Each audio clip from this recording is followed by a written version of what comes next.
ભાવનગર જિલ્લાના તળાજા તાલુકામાં ભારે વરસાદ અને શેત્રુંજી નદીમાં આવેલા ઘોડાપુર બાદ અનેક રસ્તાઓને નુકસાન પહોંચ્યું છે. તેમાં ટીમાણા ગામ પાસેનો મહત્વનો માર્ગ પણ સંપૂર્ણપણે ધોવાઈ ગયો છે.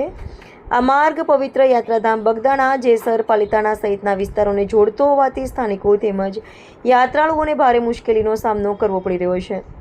આ મુદ્દે આમ આદમી પાર્ટીના કાર્યકરોએ સ્થળની મુલાકાત લઈને સરકાર સામે રોષ વ્યક્ત કર્યો છે. તળાજા તાલુકાના ટીમાણા ગામ પાસેથી પસાર થતો અને શેત્રુંજી નદીમાંથી પસાર થતો મહત્વનો માર્ગ તાજેતરમાં આવેલા ઘોડાપુરના કારણે સદંતર ધોવાઈ ગયો છે, જેના કારણે બગદાણા, જેસર, પાલિતાણા સહિતના વિસ્તારોમાં જવા આવતા લોકો માટે અવરજવર મુશ્કેલ બની છે.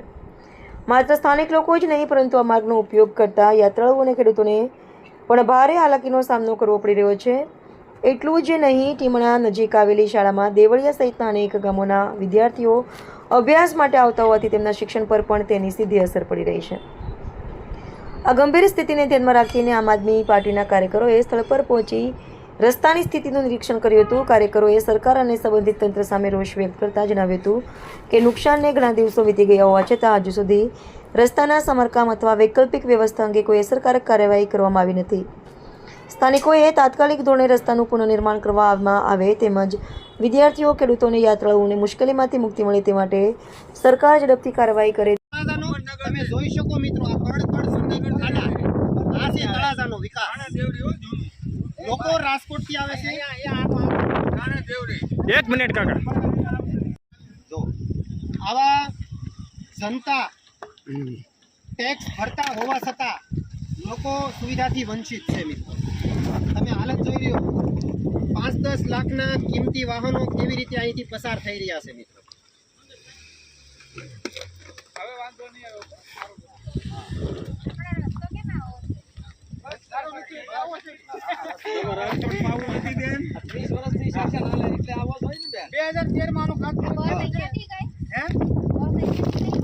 અહીંયાથી વિદ્યાર્થીઓ હોય તે છે ને ટાઈમિંગ માટે અહીંથી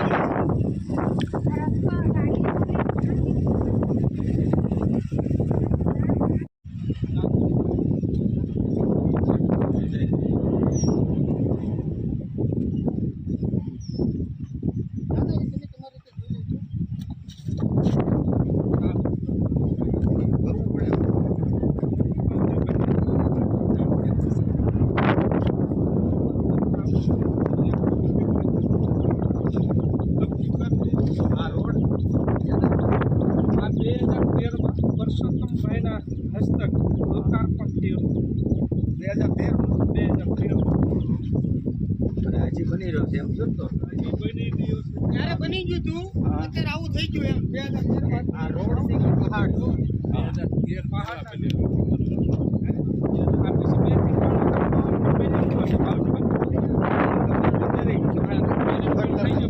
આદમી પાર્ટી યુવા પ્રમુખ રાહુલ એમ બામણીયા આજે જનતાનો અવાજ બનવા માટે લોકો ટેક્સ ભરે છે, ટેક્સના બદલામાં તેમને કેવી સગવડતા મળે છે તેમના વિશે હું તમને જાગૃત અવાજ બનવા માટે આજે એક પુલની તમને દૂરદર્શા બતાવવા માટે આવ્યો છું. આ રસ્તો છે જે તમે જોઈ રહ્યા છો મિત્રો, કેટલો હલકી ગુણવત્તાવાળો છે, ચિત્રે ચિત્રા ઉડી ગયા છે અને લોકો પરેશાન છે. આ રસ્તા ઉપરથી શાળાના વિદ્યાર્થીઓ, દર્દીઓ અને અનેક લોકો આ રસ્તા ઉપરથી પસાર થાય છે અને લોકો કેવી રીતે હેરાન થાય છે.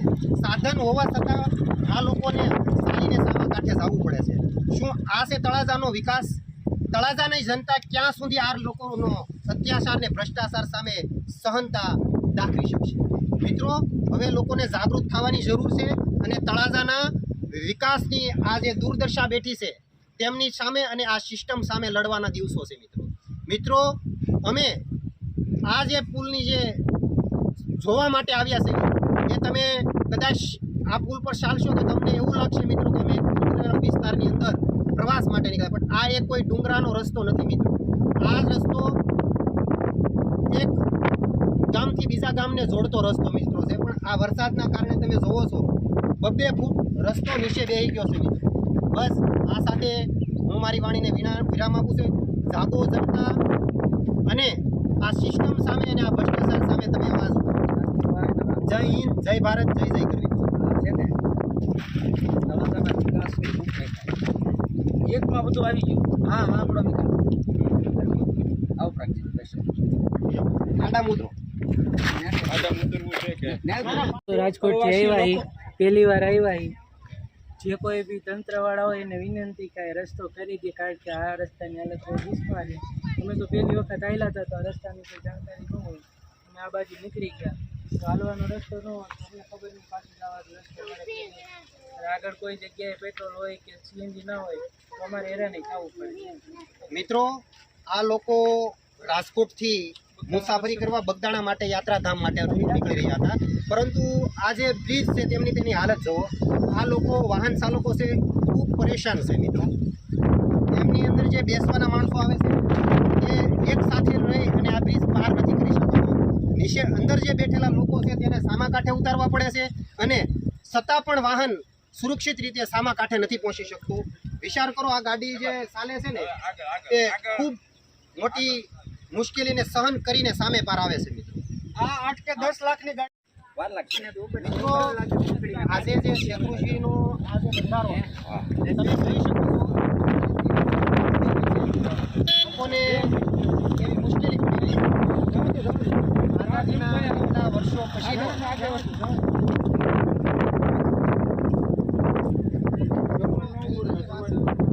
પ્રસાર થઈ રહ્યા છે. આદમી પાર્ટી યુવા પ્રમુખ રાહુલ એમ બામણિયા આજે જનતાનો અવાજ બનવા માટે લોકો ટેક્સ ભરે છે, ટેક્સના બદલામાં તેમને કેવી સગવડતા મળે છે તેમના વિશે હું તમને જાગૃત અવાજ બનવા માટે આજે એક પુલની તમને દૂરદર્શા બતાવવા માટે આવ્યો છું.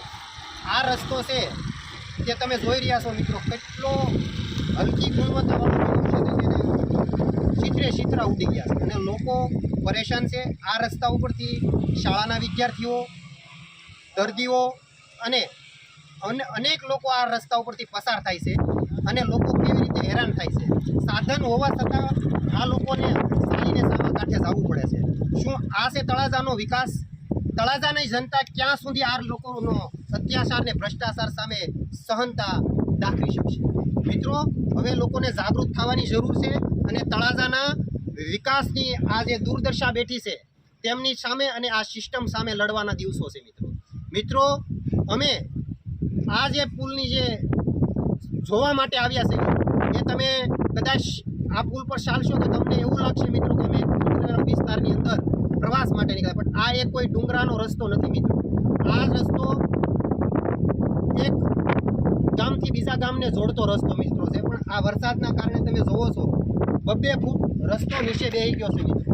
બસ આ સાથે હું મારી વાણીને વિરામ આપું છું. જાગો જનતા અને આ સિસ્ટમ સામે અને આ ભ્રષ્ટાચાર સામે તમે અવાજ ઉઠાવો. જય હિન્દ, જય ભારત, જય જય કરવી છે ને તળાજાના વિકાસની રૂપરેખા એકમાં બધું આવી ગયું. હા આપણો વિકાસ આવું પ્રાચીન કહેશો. આડા મુદ્રો ન્યાય